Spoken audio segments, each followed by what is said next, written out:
Hey, my name is Mitch Piper, and this past June, I finished the Allegheny 100, and I figured I would make a quick video to kind of go over some of the statistics and things like that. There's some other really good videos that talk about the course itself, and I'll link to them down below because they helped me out tremendously. But one of the biggest things that I struggled with when planning for the event was just simply the data that didn't exist. Like I couldn't find where, what's a fast time through the first section, for example. So for whatever it's worth, I just figured I'd put my statistics out there. I don't think that I didn't go fast. In fact, sleep deprivation caused me to go slower than I ever imagined that I would be going. But nonetheless, uh, I guess I'll start out by saying I finished in 44 hours. So I had 6 extra hours in there that you have to play with, um, to help you plan. And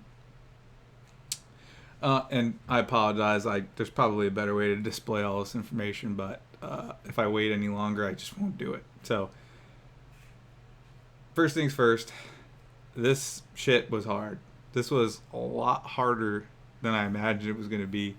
Um, I, I mean, I started training and I decided I wanted to do it. Started training in basically January, like December of 2021. I guess got really serious going to the gym and stuff in January, but you know, ultimately my downfall was just not having enough time on my feet, and that's just really difficult to do in Buffalo winters, which I'm from Buffalo, New York. So I did a lot of strength training, um, a lot of running. As soon as it was any day that was above 40 degrees, I started going on long walks. I was walking, if you're familiar with, in Niagara County.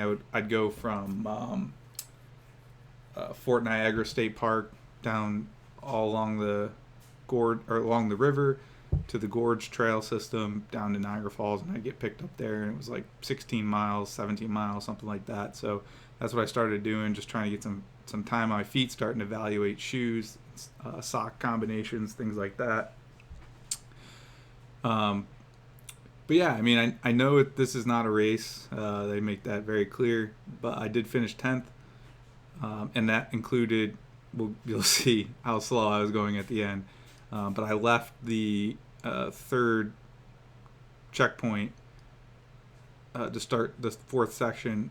There was only, I think, 5 people in front of me, and I know one person had ran the event. So um,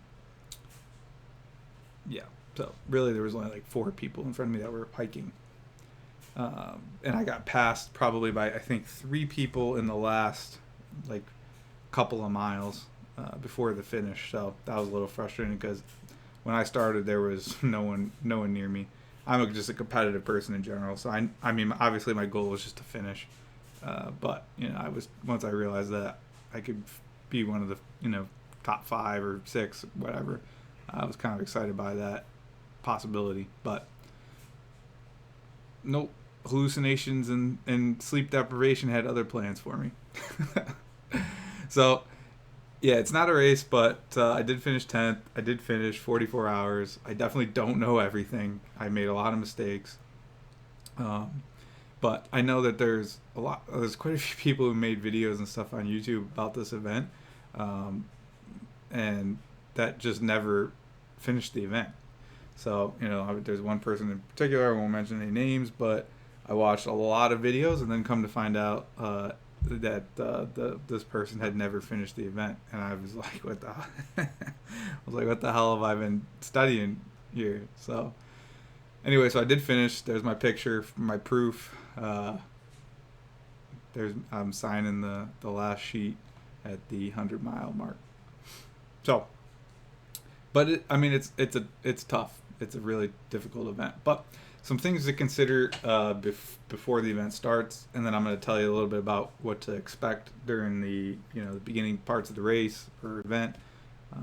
and just some things that you might be concerned about, and give you my little insights in it. So number one, most important thing, really nothing else matters.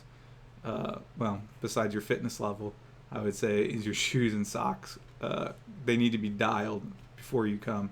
I was shocked at my fiance and one of our friends who came and met me at all the checkpoints, and it was just to hang out with me for a few minutes in between and keep an eye on me, because I was nervous, and I was nervous that I would have to bail out or something. I mean, it was, like I said, I had studied or worked out and prepared and stuff for months, but wasn't too keen on the idea of having to hitchhike 2 hours back to my car, 3 hours back to my car, whatever it might be. So I had that little security blanket built in. But yeah, I mean, they had drove, I think, 2 people back to their cars that bailed out because of foot problems and blisters and stuff. So I really don't know how that's possible, because you shouldn't be doing this event unless you're comfortable with your shoe sock combination. I wore Injinji toe socks.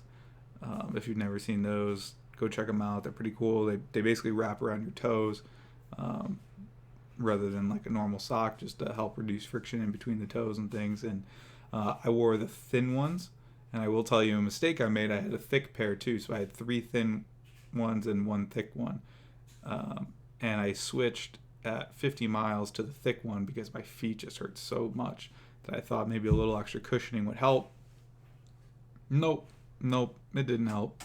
I ended up, when I took my socks off to change them at the 75-mile mark, or 77, I think it ends up being, but I had started developing like 2 blisters. So I think for me, everybody's different, but the thin socks, the thin Injinji toe socks seem to work the best for me. And I really wish I wouldn't have switched, because I would be curious to know what the actual result of using them for the entire event would be. Yeah, so that's big. So you should be doing, a couple pretty big hikes before the event. I did multiple 20+ mile hikes to really get that figured out. So number 2, like I said, you got to train like crazy. You got to be confident. You should be confident enough to hike 30 miles. I think they say on their website like 30 miles in 12 hours or something like that. And I think that's pretty accurate, because we'll get into some of my times, but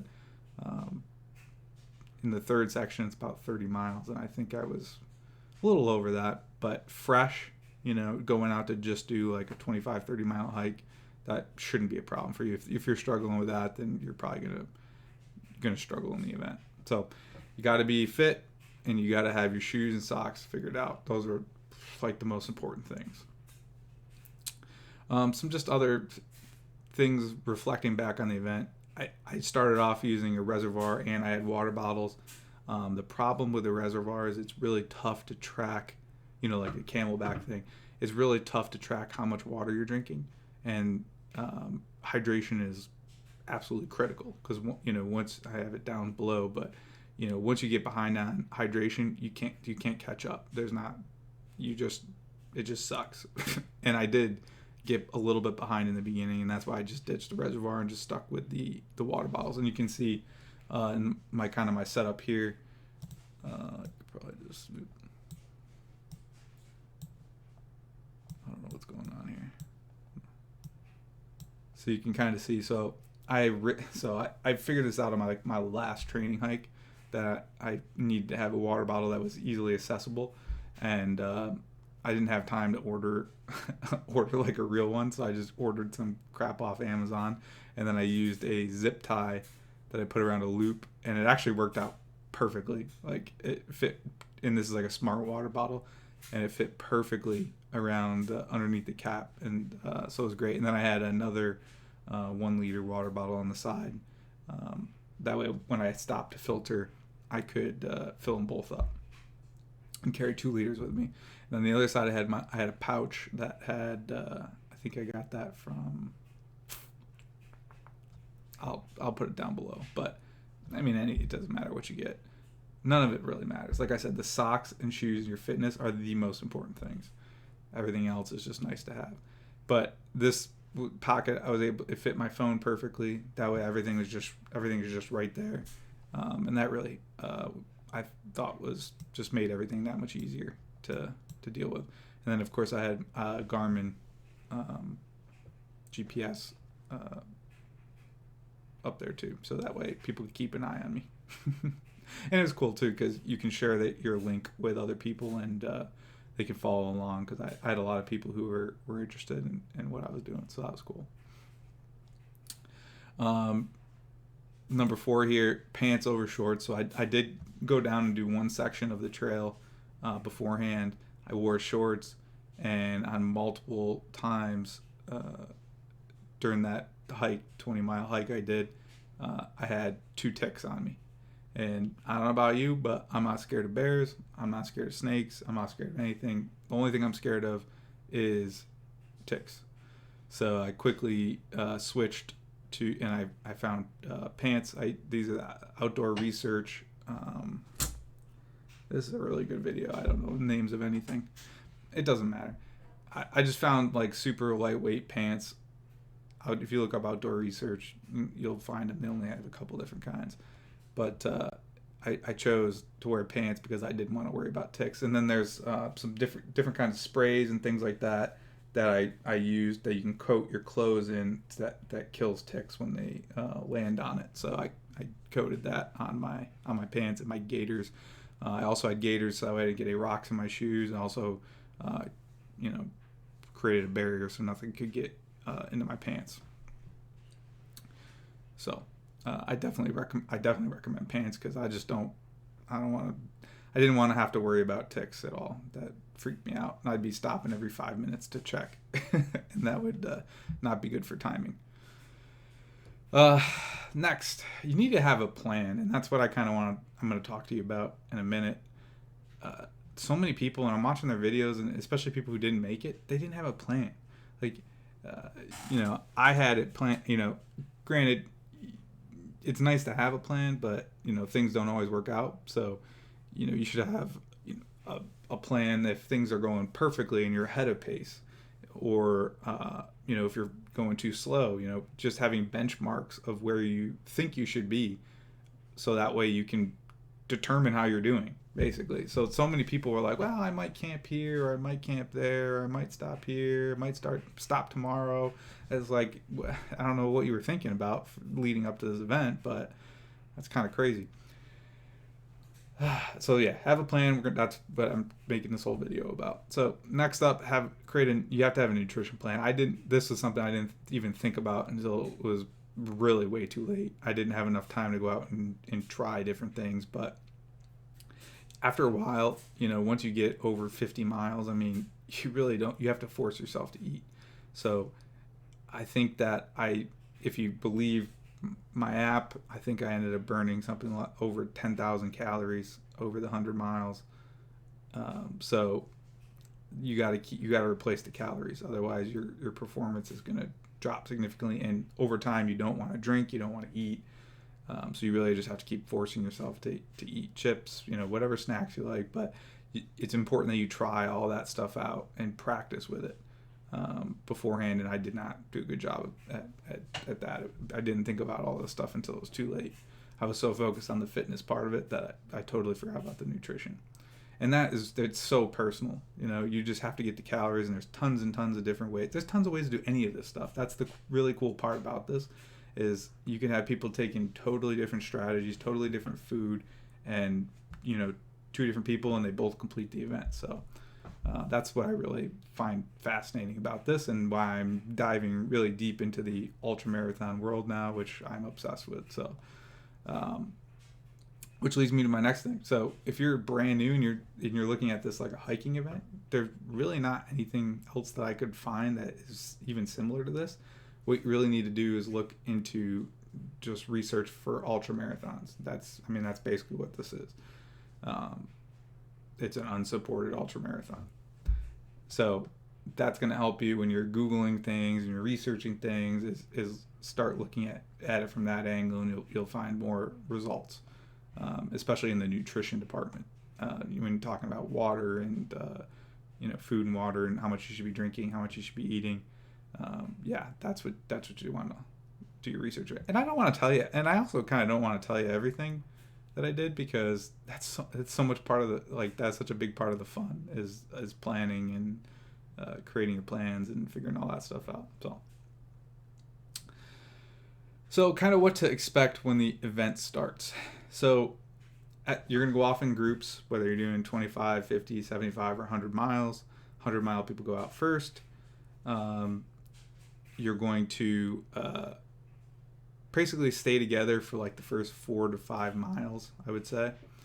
And then it starts to split off into like packs. I mean, the first night, there were still groups of people going. I didn't really separate until after 25, after that first at Red Bridge.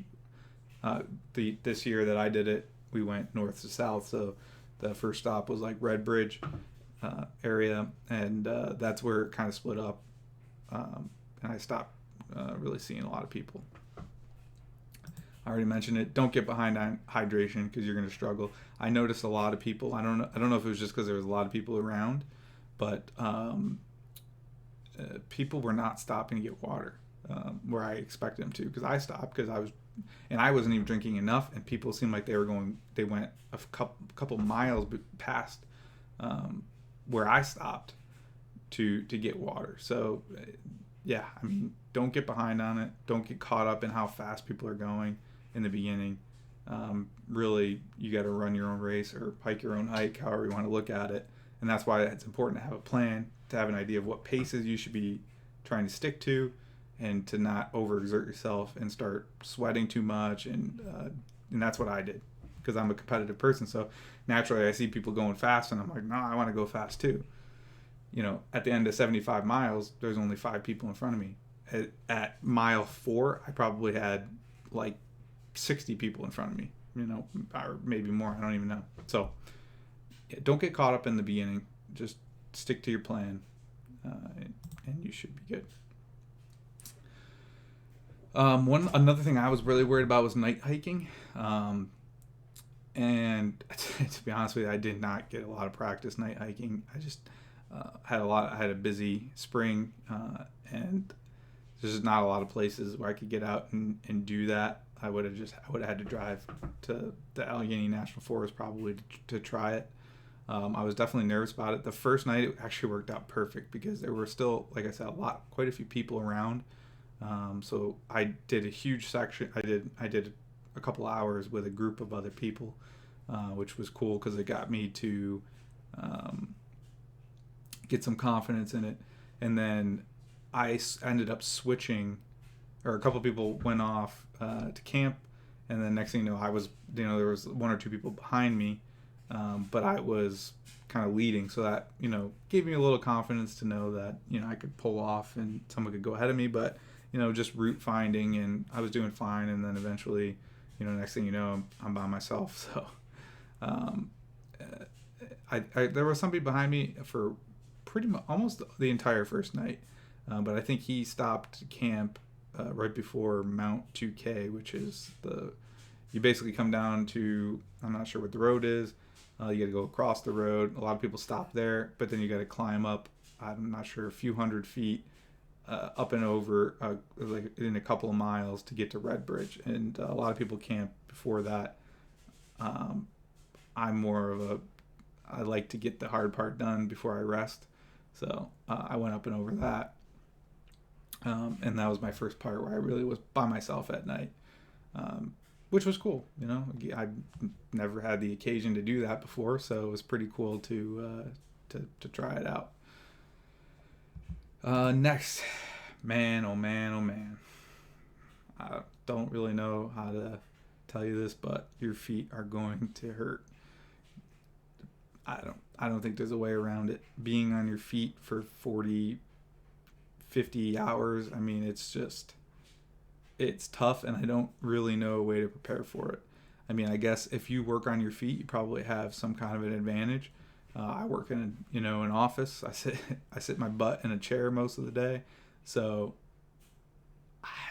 my feet, after, it wasn't, the first 25 were okay. I would say um, the after that, probably 30, 35 miles in, I mean, they were aching.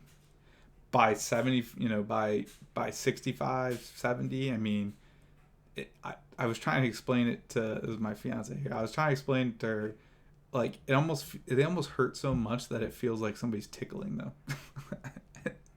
And it's crazy. I don't know how to explain it.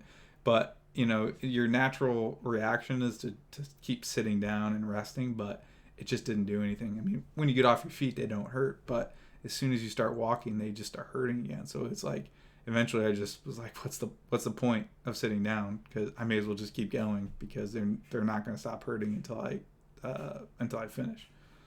So sleeping, I had some trouble with sleep. My plan was to try to sleep for like an hour in between each section of 25 miles or so, and the first 25 I tried to sleep, couldn't sleep. I don't know if it was just because I had like adrenaline from being able to talk to people again, or what the deal was, but I laid down for half an hour, just nothing was happening, so I just said forget it. So I got some food, ate, and then just left, went on my way. 50 miles. It was the middle of the day. It was pretty hot. I tried to sleep again, just couldn't do it. Like I said again, I laid there for like a half an hour or so. Got some food, and just kept going. And that my goal was to sleep the second night. I wanted to sleep for a couple of hours actually, but I tried. I laid down for like a half an hour at one of the lean-tos, and then a bunch of people. It was really weird. A bunch of people had their stuff laid out, and I don't know if it was just like I was just waiting for somebody to come. I don't know what it was, but I just couldn't. I couldn't sleep. I don't know what it was, so I just said, "Screw it. I'm just sitting around doing nothing. I may as well just go." So I kept going. I get to the 75. This is after now. I didn't see anybody from dusk. So like the last time I saw somebody was probably like 6 o'clock on the second day. Man, I didn't see anybody until I got to the 77-mile point. I didn't see anybody that entire night. So I night hiked by myself that entire time. And yeah, that was intimidating. In the beginning, I was, obviously pretty nervous. By the end, I just wanted something to kill me. Because I was so tired and my feet hurt. And for some reason, oh my God, the last 2 miles of that section, for some reason, I had it in my mind that it was 27 miles, but that section ended up being 29 miles.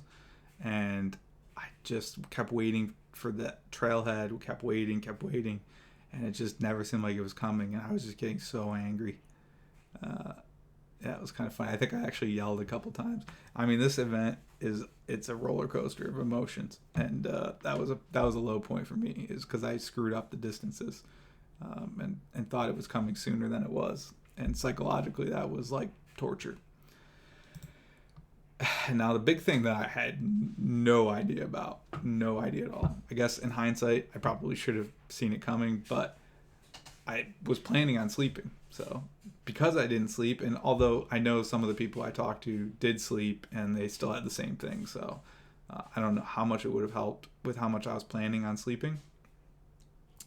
But and it kind of started the night before, so like after the 55, or like probably like 55, 60 miles in, I could notice that things started to like slow down. It seemed like they were moving just in general in like slow motion, and I figured that it was the sleep deprivation was starting to catch up with me. But at night, I didn't feel it at all, and I'm guessing it's just because you're just focused on finding the next marker, and that's it. You're just walking. You're not looking around. There's not a lot of things to to see, or your senses are all just focused on that one, looking forward, finding that mark. But when the sun came up, when I got to the 77-mile mark, and I went out, oh my God, I was just, every stump looked like something, every rock looked like something, and it was wild. It was really cool. I mean, it was kind of cool because, but not for, it wasn't cool for going fast, that's for sure. But I was just so tired. But again, I couldn't sleep at the 75-mile mark either. I don't know what it was. And part of me too just wanted to get it over with. I'm like, what am I going to do? Sit here and sleep for 2 hours? In hindsight, yeah, probably would have helped. I probably would have been able to go faster. But also, I didn't mention, the week before the event, I hurt my knee. I hurt I think it was my MCL. And in the week, I heard it on like Saturday. I didn't basically move for a week. And it didn't hurt, but I was waiting for it. So I think I was at like 4 miles, something like that. Right when I got to like Mount 2K, it started hurting again. And I rested a little bit, felt better. When I started the second section, it started hurting again. Got to 50, and I was just like, I'll try a little bit more. And then I got to 77, and it was hurting pretty bad. And but I just said, screw it, I'm just gonna send it and see what happens. So I was tired, my knee hurt, I was hallucinating.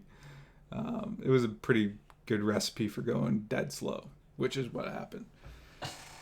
But yeah, so expect hallucinations. The other thing I forgot to mention about night hiking too was the really cool thing is, so the trail is incredibly well marked.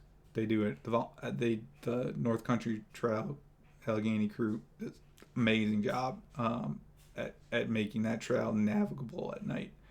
In general and at night. So everything is really well marked, but they also have like these little reflective, I don't know, they're probably like the size of a quarter, maybe smaller, but it's very easy to find with your headlamp. And a lot of times you can see like multiple of them, so you can kind of get an idea of where you're going. I had almost zero issues navigating, with the exception of a small section that didn't have those reflectors on it.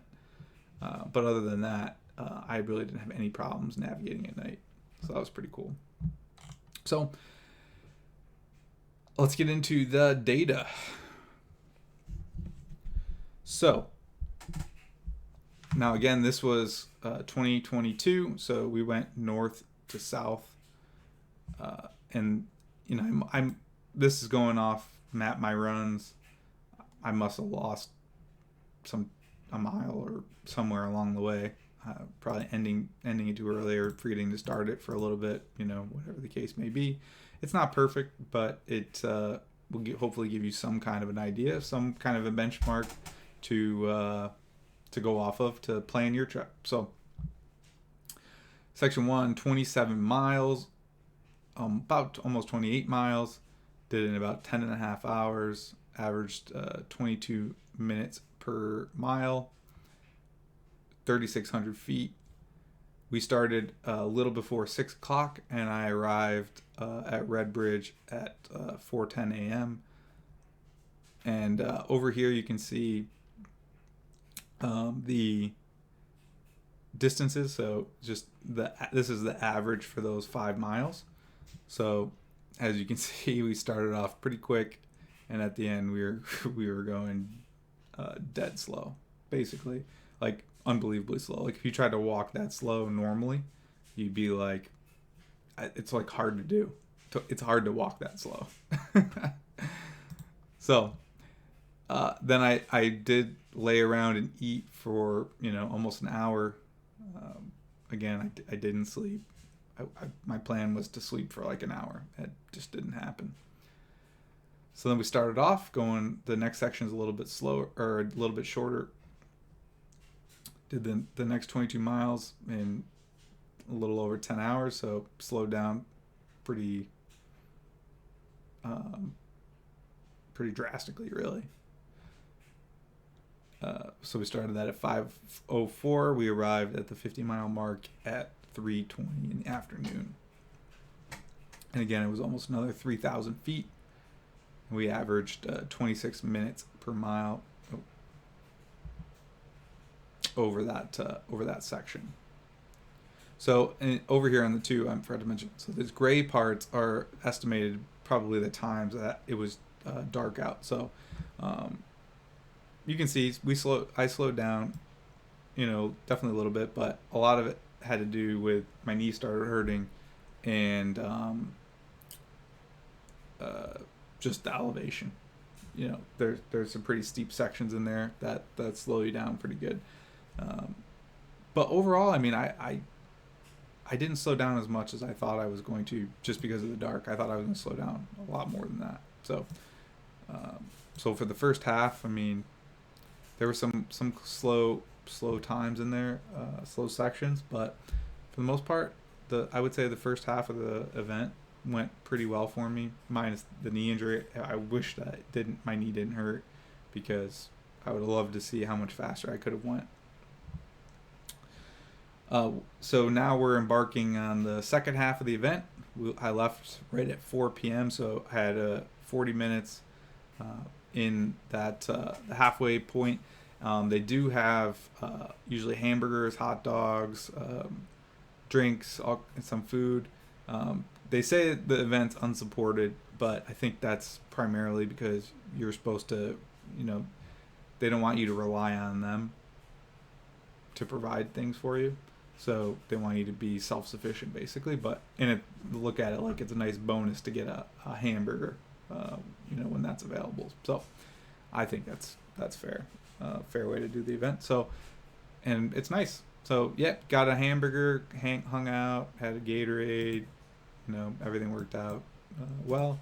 But we left that section 4 o'clock, and we didn't arrive to the 75-mile mark until 12 and a half hours later, which actually was not a bad time, because most of this section was at night. And let's see, 50 to, it goes to 50 to like 77. The times really weren't that bad, considering all the factors. I underlined this because I think that when I got to the third checkpoint there, I think I forgot to turn my map off, and I think that's why it slowed it down, or the pace slowed down, because I don't think I slowed down that much. Other than when you come out of that trailhead, you have to walk down a road, and then you get to like a main. You walk down like a dirt road, and then you get to like a main highway, and I wasn't sure which way to walk, so I was like kind of wandering around. So that could have played a part in it too. I don't know how long I was wandering around for. I mean, it could have been like 10 minutes. I don't know. But luckily I had cell reception, so I was able to call my fiance, and she was able to tell me which way to go. So yeah, for some reason there was like a marker. There's like a marker missing there for some reason, unless I just missed it, which is entirely possible. So and then now we're going into section 4, which this is where things started going really poorly.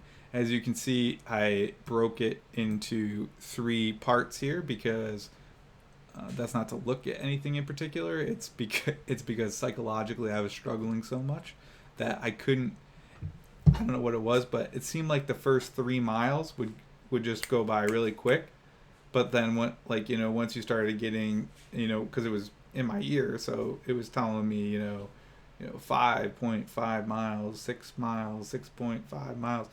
For some reason, that just seemed like it was going so slow. I don't know why. I just started switching it. So I just started resetting it, so it would tell me like 1 mile, 2 mile, 3 mile, 4 mile. Then I restarted it. But yeah, so I can't remember when the first person passed me. Probably somewhere around the 85 mile. So I almost just laid down on the ground because I was so tired. Now when the sun started coming out, and I was just hallucinating so much, my feet hurt. I remember there was a bench that I came across, and I almost laid down on it, but then for some reason, I don't know why, I just kept going. It was like a weird, like almost out of body experience where it was like I was in total control. Like my mind felt okay, but like I would see something and like it was like it looked like a tent, but I knew it was a rock, and I'm just telling myself like it's a rock, and just until I got like within 3 feet of it, did it change back from a tent to a rock. It was so bizarre, but I felt like I was okay mentally.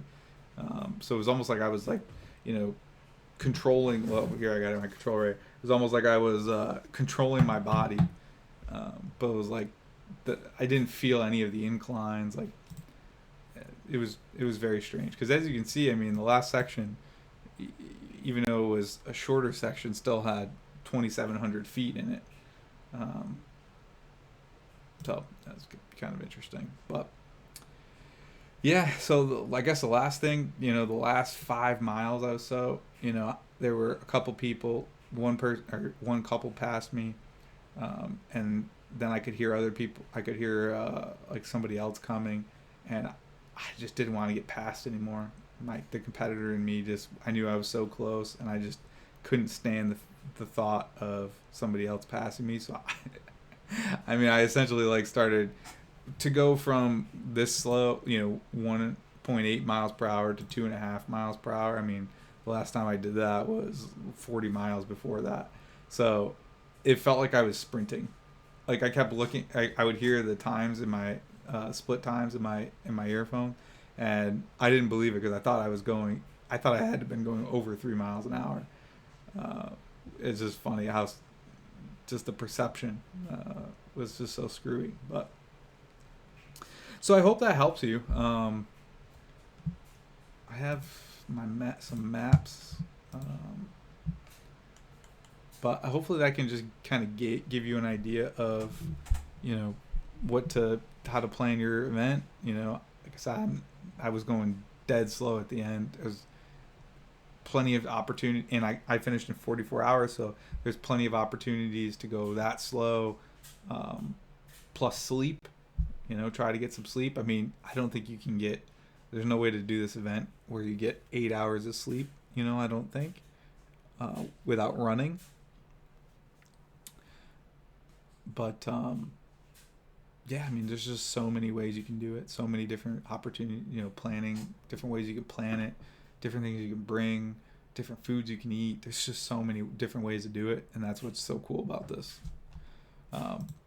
But yeah, just to give you an idea, so this is section 1, so going from start to Red Bridge, and you can just you can kind of see, the different times up here.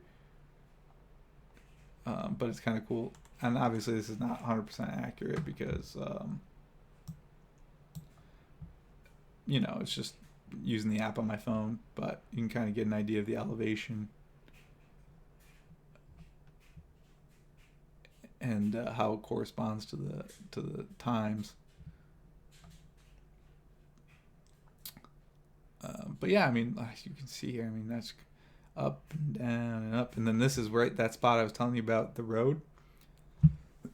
So a lot of people choose to stop right here for the night, but I would just get it done and over with. And so I went up, and then this is about the spot where my knee started hurting, but I just pushed through it, and I think there's a lean to someplace over here, too. That's a nice spot that you could consider stopping. But yeah, that was section 1. Moving on to the section 2.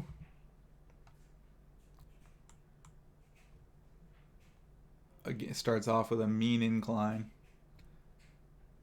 It kind of goes down, and then again. So this is the second section in a row that you get pretty close to the end, and you go all the way down, and then just kidding. You got to go up and over one more hill.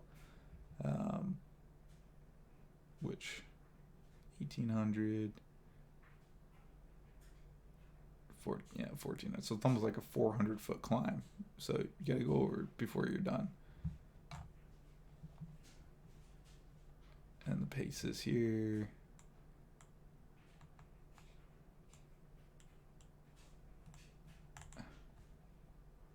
What was that? That's not too bad, actually. Yeah, 23 minute up and over that. Not bad. Now this was the killer part. So yeah, as you can see, man, it's just up and down, up and down, and up and down at night too. The funny thing is, there was towards the end, so probably like in this area, it just felt like I was going in circles. Like if I didn't know any better, like I was just walking in circles. It just seemed like I just was going back and forth, it was right in this area. I guess not. I mean, it's hard at night to know, but yeah, this section here just felt like I was just going in circles because everything just looked the same. And then this is the part I was telling you where I couldn't when you come onto this road. Oh, you know what? This is probably where I lost some of the distance because the spot is like over here. It was over this bridge. So I lost a little bit of the distance there.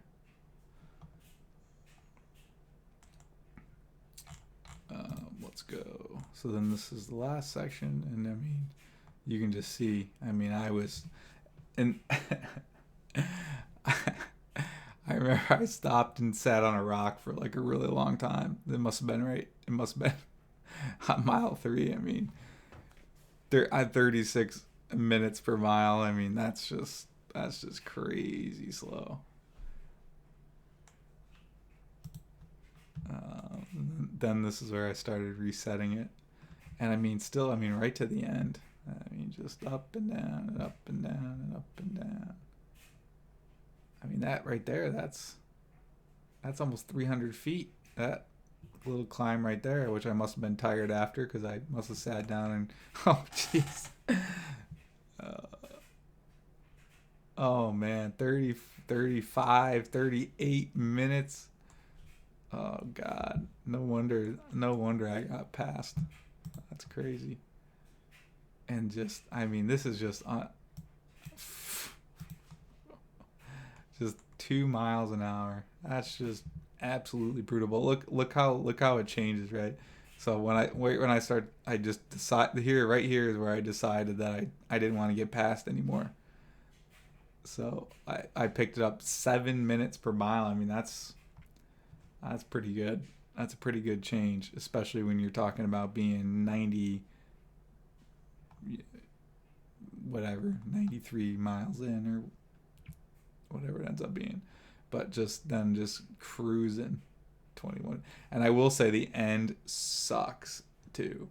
The end, when you're going north to south, which I guess the beginning will suck next year in 2023.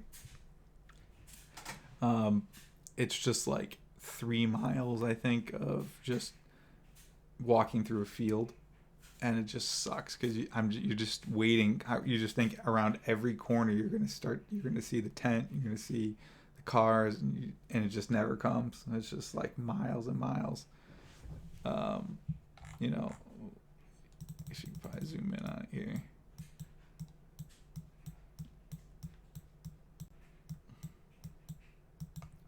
Yeah, I mean, can we see the satellite? Nah, that's not gonna really help. This makes it seem way more like woods than it really is. It's just like it like borders somebody's property, and it's just like tough. It's tough to walk. Psychologically, you just want to be done, and you think that you're almost done because you're out of the woods, but not so fast. But that's pretty much it. I loved the event. Not sure that I would do this particular one again, just because there's just I'm now into I'm training to run my first Altra marathon. I'd love to run 100 miles, so that's my new goal. I'm running my first marathon in a couple of weeks now.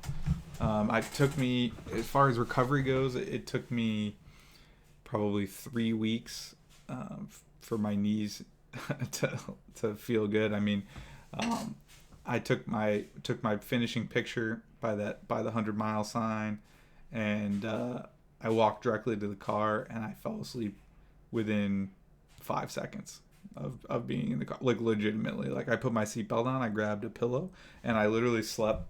I put my pillow like this, I leaned my head on it, and I was gone. And then my fiance, she drove over like railroad tracks. It's a long story, but I actually went on a work trip like immediately after. Terrible decision. So I actually stayed like in a hotel nearby, and my colleagues picked me up on the way to Washington D.C. and the next day. And when I got out of the car, she had to help me get out of the car. I couldn't walk, but I fell asleep. So she ran over some railroad tracks, and I woke up, and I like jokingly was telling her to go easy because I'm trying to sleep, and I just got to sleep, and she was like, "No, you've been sleeping for an hour." I had no concept of time, but I slept. I ate an entire pizza. Well, not an entire pizza. I ate probably like 6 slices of pizza. It was the best. It was worth the whole thing. It was the most guilt-free pizza eating fest I've ever had. It was amazing. I went to sleep at like, I don't know, probably like 5 o'clock, and I woke up at 10 a.m. the next day. I don't even think I rolled over. I just didn't even move. I just passed out. So it's a big challenge. It's 100% doable. There's tons and tons of ways to do it. Take care of your feet. Take care of your body. And as long as your body's okay, you're prepared. You have the water, and best case scenario, you're just battling it psychologically. And if that's the case, just don't fucking give up. Just keep doing it. It's 100% worth it. So I wouldn't have done. This is not one of those things that's like, hike 50 miles this summer and we're gonna send you a patch. Like, that's not this. This is real. People are quit. Like, when we were at the 50-mile mark, I was trying to take a nap, and my friend and my fiance were out, hanging out by the tent, and it was just like one person after another coming in, quitting. Somebody tore their ACL this year, which sucks. They had to walk themselves out. Like, this is real. Like, this is not a game.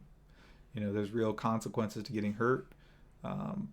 If you're not prepared, you could get yourself into some pretty precarious situations. But yeah, I mean, people quit every year. You can see the stats. I can't wait to see the stats from this year. Unfortunately, I couldn't hang out. I hadn't slept in 50 hours. I had to get out of there and go to sleep. I wish I could have hung out and talked to more people when they finished. But yeah, I mean, people quit.